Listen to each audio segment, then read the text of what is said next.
minding my own business, and my office, all the lights just go on in this lovely, just this is when you have AI controlling the lights in your room. This happens.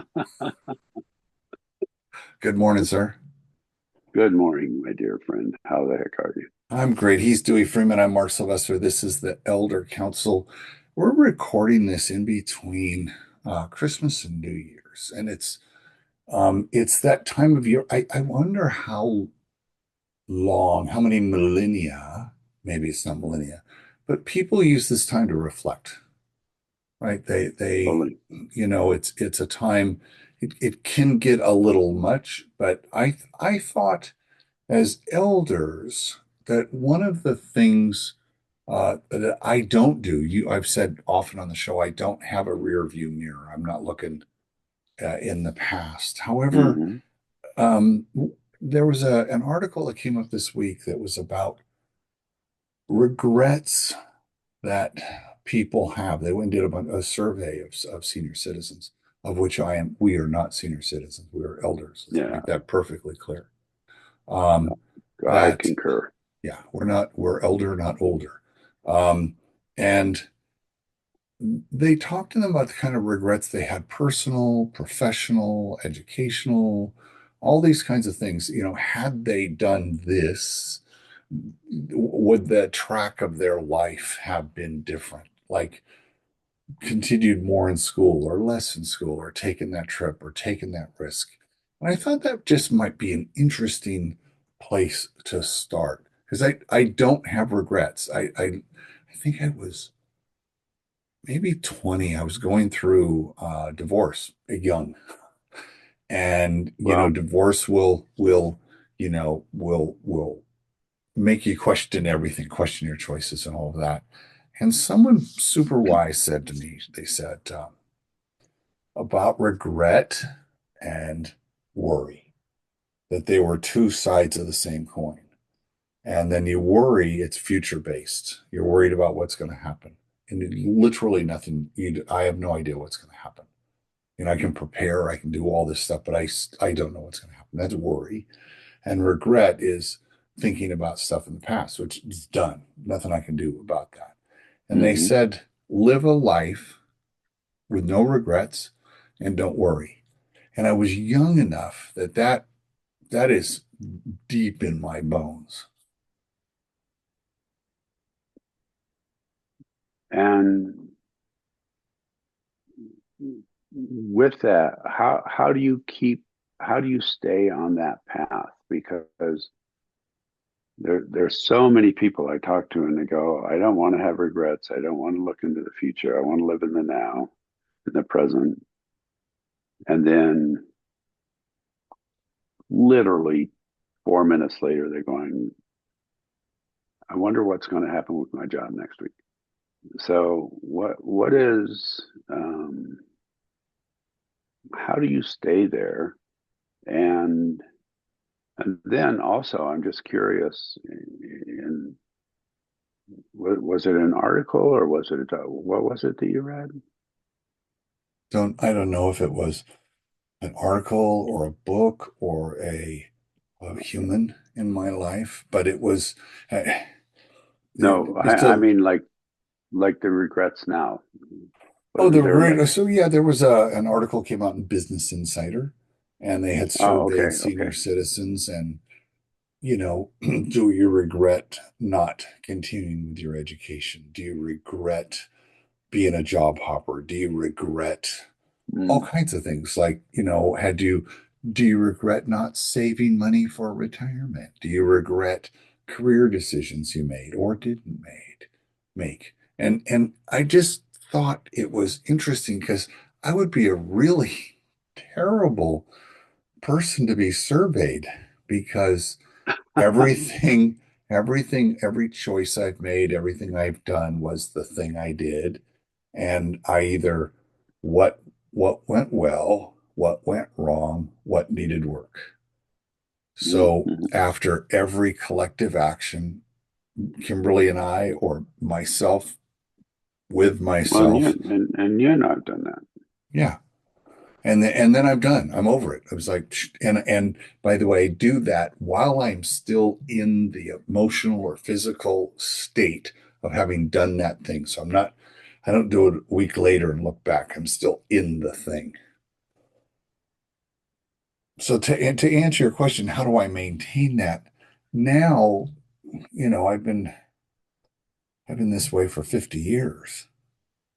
So I don't know how I started, but I just every time I think what would happen is I probably would worry about something, and then that little voice would come up because I'd worry and I'd worry, I'd worry and get myself all up in a tizzy. And I go, oh, that's right. Don't worry, I can't do anything about that. That's not serving, I think of all the language I have now, I probably didn't have then, through the Right, right, years. right. I would just go, yeah, no, don't do that. Oh, here's an example of that happening. Don't do that.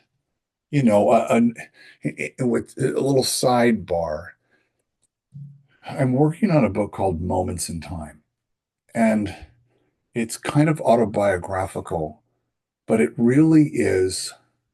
When I look back in my life, okay, so here's a way to look back. Every major, all not every, that's a too strong a word. Many, many, many, many decisions or things that have happened in my life were only 90 seconds long. Mm, It was just like that conversation was probably 90 seconds, or me, if it was something I read. All of the things were a brief interaction with someone, a brief interaction with an event, a brief interaction. There was that, we call it in storytelling school, we call it the snap. And right. this collection of snaps or the first unusual thing or the inciting incident, whatever it is, gosh, when I'm looking at them very critically or analytically, they're 90 seconds long. And I'm curious, what do you think about that? Well, as you're talking, I'm thinking back to times in my life where that same kind of thing has happened. And what's interesting for me is how I make decisions about stuff that's happening. And my decisions are, it's like usually very quick. Not quick in the sense of, I mean, it might take me, well, for instance, I, by the end of February of 2025, I would no longer be seeing individual clients. I toyed with that for a while, and actually quite a while, actually, because but it was mostly as I look back because I wasn't sure quite how to do what I wanted to do. But when I got that, it was like that decision was like, I don't even think it took 90 seconds. It was like, Right. okay, that's what I'm going to do. So are you open if I shift just slightly here? Okay, Doc. One of the things that I really appreciate about you, and I believe I also do this, is when I look back at certain things and go, that event changed my life, Mm. Fork in the or I got road. divorced. Pardon? A fork in the road. Yeah, yeah. I got divorced, and what what I realized a long time ago was when there was a transition, when there was a fork in the road, when I stopped doing something and started doing something else, or when something even was taken away from me, I would regret it if I thought those things shouldn't have happened. Explain, give me an example of that. Well, you spoke about a divorce. I've been divorced too. If I think that nobody should get a divorce, or that if I think that relationships that start off and or I mean, and I'm assuming you were the same. You didn't get married because you didn't love somebody. You got married because you love somebody. Yeah. If I have an internal belief that a relationship will never change or should never change, then if something ends, I would regret that. If I have an internal belief that everything is transitory, everything does change, everything, um, that this is literally how things are made to happen, because nothing stays the same. Right. Nothing stays the same. If I have that belief and go, yeah, things change, I'm affected by that change. Hopefully, what I try to do is go, how can I learn from that transition? Yep. Yep. Yep. But I don't have a regret because that's how it's supposed to be. Does that Versus, speak to having a set of core beliefs that you can, like, those are the things you can test decisions against, test observations against, test your how you show up. We've talked about, uh, gosh, 21 years ago now, I got introduced to martial arts and the idea of the tenets, courtesy, integrity, mm-hmm, perseverance, self-control, and indomitable spirit. And I can test something against that and go, "Eh, that wasn't very courteous." I'll just say that to myself in an instant. right. And I go, hold it. I want to be the guy that when I walk away, someone says, God, he's really courteous, or the like guy's got a lot of integrity, or like I Right. want those things to show up in how I am. Those are, but didn't happen until I was 50. That doesn't mean I was a lying, discourteous asshole. I might have been to a couple of wives, but uh, that I think this speaks to the stories we tell ourselves or stories that were told to us when we were young and Mm-hmm. in formation, right? I mean, this is a ton of your work is about the stories we've been told, and we hold on to those. We're attached to those. See how I got your attachment theory in there? You are amazing. The Talk a little bit more about the stories that you're talking about, Well, so because I think we're on the same okay, in the so in the so a same story direction. I was told. Here's two of them. One when I've said this before. When I was 15 or 16, I went to my mom and I wanted some money, and she said, "Get a job." I think I've told that story that when I remember it is when I was 12, but I think maybe I was wrong. I think it was somewhere 15 or 16. I wanted money for something, and she said, "Get a job." And that was when I unleashed my entrepreneurial spirit, let's say. And ever since Mm-hmm. then, I need money. Okay, I know how to make money. I know how to do a thing I can have an exchange of value, whatever it is. I'm not a very good employee. I'm a great employer. And I know how to do that stuff. But it also around that, well, actually, this is maybe where it happened when I went into the seventh grade. I went and lived with my dad for 6 months. And I remember him saying, I didn't get a lot of advice from him, but the one thing was, and I remember specifically standing in the garage and he says, we're not rich. We're not, and you're not going to get a lot of money from us. So you will end up having to work your whole life and find things you like to do and do those things. Mm-hmm. Dad advice. It's really good. But as a young kid, and again, it's probably 90 seconds standing in the garage. And he says, okay, let's get back to doing whatever we were doing.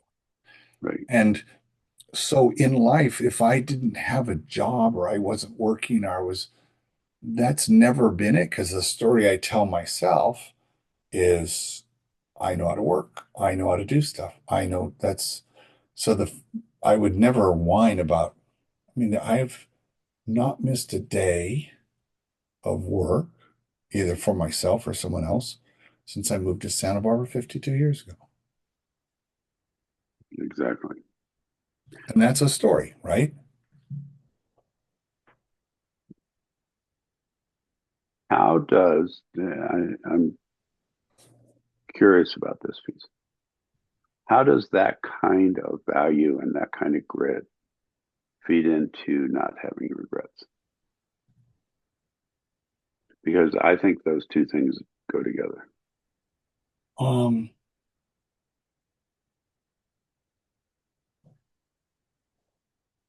that's a that's a great one because I so all of those are related to work and career decisions or things I want to do to go make money. I think about the things, how could I create value? That's kind of the question. How could I create value? Right. That's, by the way, that's language I've picked up in the last 30 years. I wouldn't say that before. It's like, how could I make some money? What can I do? Mm-hmm. I could go paint windows. I did Christmas windows for 40 years. A great way to make money. Go and paint Mm-hmm. holiday windows. And I wouldn't regret any of the choices of cooking and software and all the things because I made that decision and I trust myself and like myself. So I had think about things and I'm not rash in that regard. I will, I mean, I know I can get interested in something really quick and I wouldn't regret the interest or if it took me down a little rabbit hole because I decided to go do that and I have a good sense of myself. So I don't go, hey, you idiot, you made a bad choice. I've never said that. I might question my choice about relationships, but not at the time. Did that answer the question? It didn't feel like it answered it. Well, I might not be asking it very well. One of the things that I know about you, and I actually know about myself, is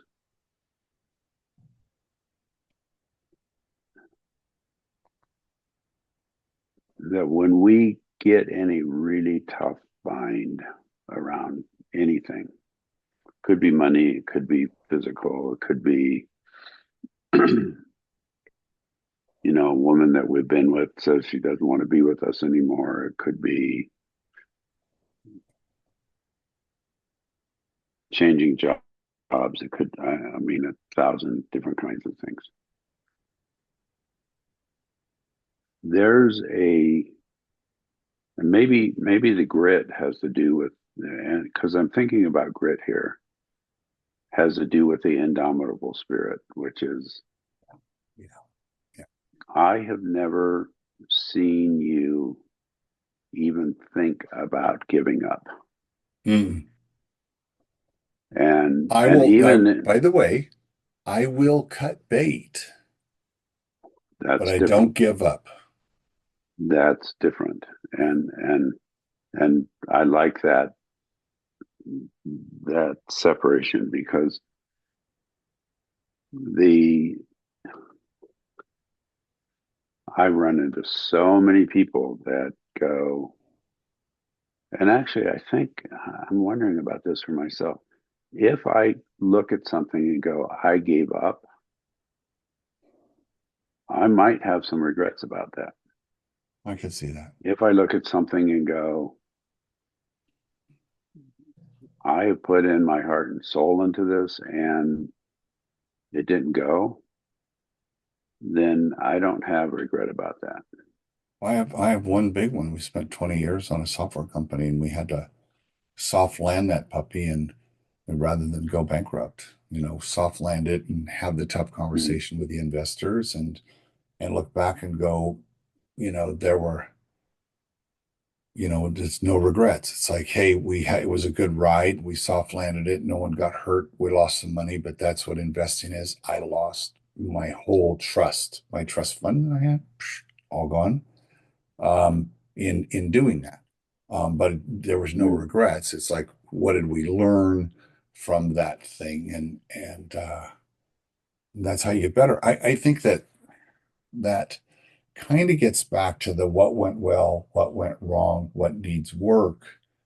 I don't know that I've been doing that for 20 years as well. I don't know a lot of people who do that in life for kind of everything. Kind of Mhm. like that's a process that's running all the time. For me, it's we what Tony Robbins calls it CANI, CANI, continuous and never-ending improvement. Right? Mm. That's what he calls it. And maybe that was where it hit me was, could I what to be really intentional, it's what can I do today 1% better than I did yesterday, and in 100 days I'll be 100% better. So I'm always thinking of, can I be a little neater? Can I be a little more discerning about stuff? Can I be a little more intentional? Can and 1%. But if you look at high achievers, not overachievers, if you look at high achievers in any group, you've got the way he explained it. He said, to get into the NBA, you've got to be the best of the best, straight up, right? Right. Everybody just to even get in. Yet we still have our Kobe's and LeBrons and those guys that are the 1%, right? So Yeah, if you're, the 1% of the 1%. Yeah. yeah, yeah. So that's what I want to be in whatever I do.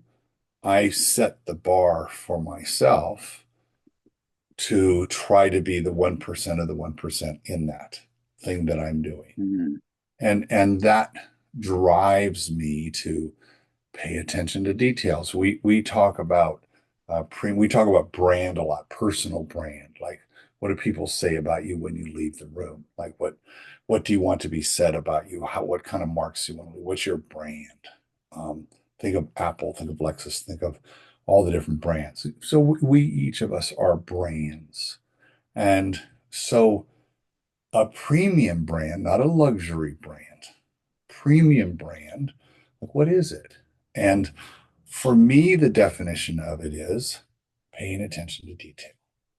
So when you get a you get we've just come out of Christmas, when you get a box from a manufacturer, and it's got clever stuff on the box, and you open it up, and yay, I'm glad you're here. And there's little surprises like that. That's attention to detail. That's a premium brand. That's someone who is not just, Mm. oh, I just put it in a box and sent it. No, that's someone who's thinking about the experience. They're kind of thinking about all of it, and I love that. I love thinking about all of it. And have I optimized? So I'm not settling. I'm going to try to, what can I do a little bit? Only 1%. Bar's not very high, but I am intentionally thinking about Can I add to that? it. Maybe a Please, bit of a different perspective. as you do, which is why this show is so good. It's so much fun. Is I don't particularly look at making sure I improve 1% a day. What I look at is living or doing something that to create an experience, literally an experiment that would allow me to improve 1% a day if I can pull it off Mm, versus sometimes I'll try something and I don't improve 1%, hmm hmm but I've because it's an experiment. The way I look at my life is so much of what I do is an experiment. And if because it's an experiment, I don't know what the outcome's going to be. And sometimes the outcome is there's zero improvement. Sometimes the outcome is I actually took a step backwards. But sometimes the outcome is I maybe I don't improve and I take a step backwards, but each day if I'm experimenting with something, then I'll get a 2% increase improvement. So it's the experiment to me that is important. And because it's an experiment, there's at least a 50% chance of failure. And you're fine with that. Totally. Yeah. So I I mean, wonder if, because for those who don't know you, you have an engineering background. You have an engineering degree, if I'm not mistaken, and you have a degree in physics yes, and yeah, you're a it's a combined scientist. degree. Yeah, You're a scientist. at least on that level, yes. Well, no, Well, actually, that's in your no, DNA, isn't it? that no, that part is true. That would be a true statement. So, and what do scientists do? They do experiments, Boom. There you go. and the and that has translated into working with both people, but also with horses. In the horse world, it's like if I'm working on something, trying to teach my horse to do a particular movement, or it's like I don't care whether we get it. Ultimately, I do, but in that process, it's like all I care about is the try. I was just going to say you care And about if that's you try. So the failure to right. you would be I didn't try. Right. That would be the failure. That would be the lack of having of an Yeah. experiment. And Yeah. I'll give a perfect example. Like one of my horses, when I'm riding, he backs up like amazingly well. He walks backwards as fast as he does frontwards. My other horse, one of my other horses, really struggles with backing up. And it's like, and I don't care whether I get five, I'm not going for 5 steps. Even if I get a lean backwards, even if it's like a one and a Mm. half inch lean, it's like that is great. The other thing about scientists is that they log everything, right? Like, so like I log all those experiments. What worked, didn't work. Okay, Mm-hmm. try it again. I'm gonna change this variable. Try again. I'm gonna change that variable. Try it again. I mean, I'm just thinking in in a laboratory environment. We need a control, right? We all that kind of stuff. And now we're gonna add this Mm-hmm. variable. What happened with we do it in websites, A/B testing. We do it in it's the I think um, the person who doesn't examine the results, right? They talk about the examined life. Mm-hmm. It's our ability to examine those things. In my case, it's what went right, what needs work. It's that examination step that allows us to improve or to recognize improvement or to recognize, hey, something needs work or didn't work. In our case, that perfect example for you, that didn't work. We thought it would be good if we did this, we did that, that didn't work. Not a failure, it didn't work. And so we Kimberly had a Japanese sword master when she's getting ready for her third dawn. And he, and he was just very curt in things he would say. It was just it was like that guy did not waste any words. And they trained here in our backyard. And my job was to go wrangle bamboo for them to cut with the swords. He had a bamboo Mm. holder, and you can't cut bamboo longer than you can't cut it with a katana more than 2 hours after you've harvested it because it gets hard and it'll hurt the blade. Anyway, she would do something wrong, like you hit it wrong, whatever. And he would just look at her and say, don't do that. Don't do that.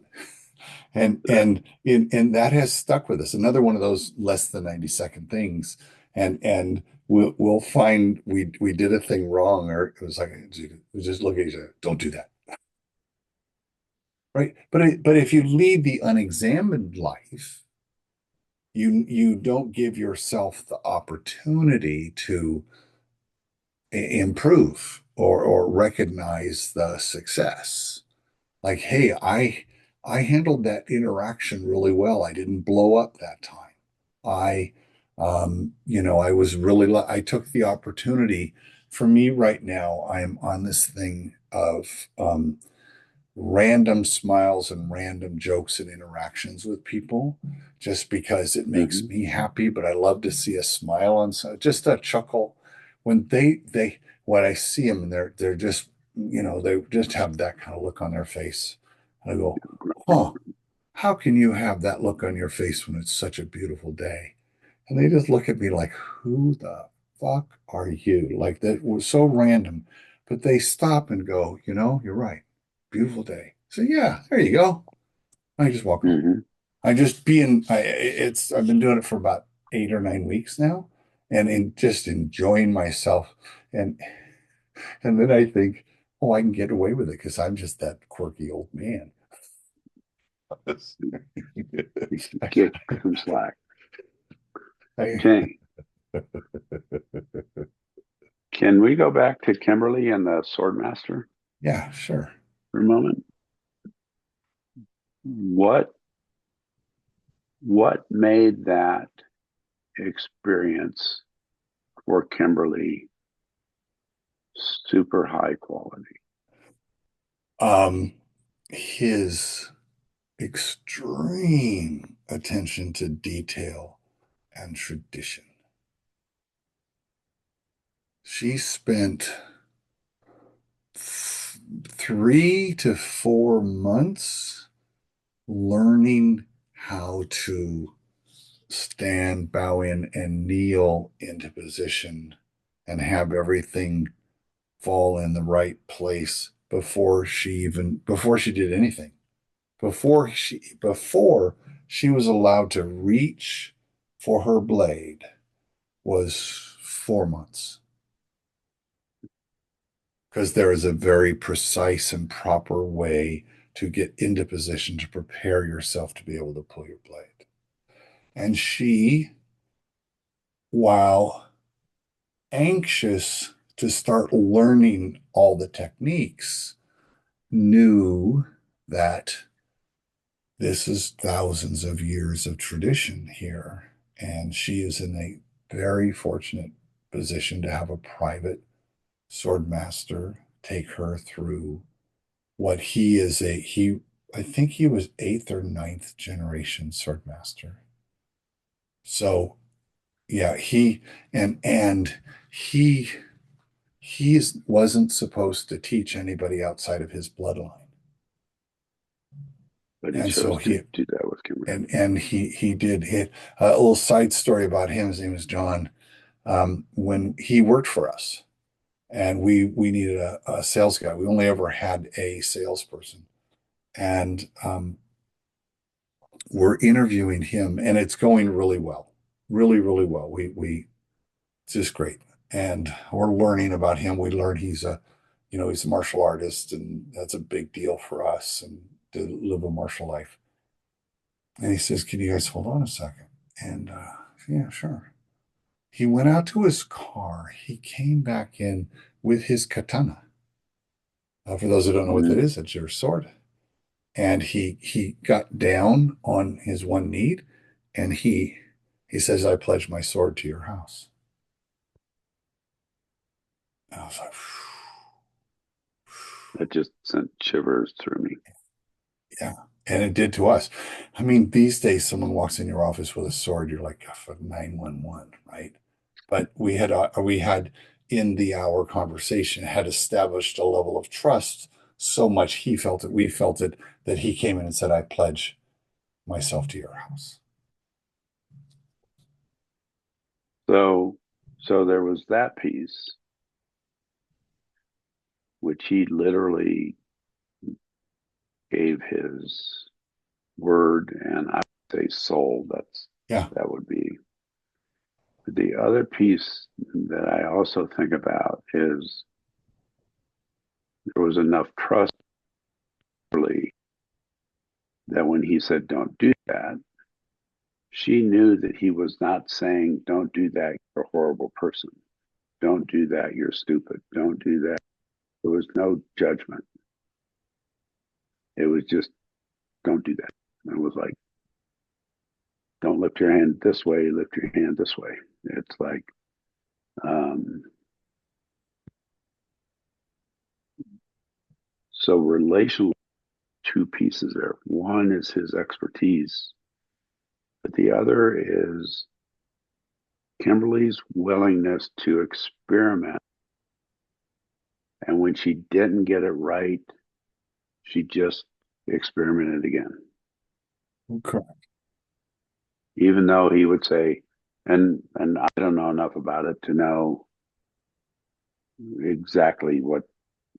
I mean, I have a sense, but I don't. I'm not expert enough to go. Oh yeah, I get that.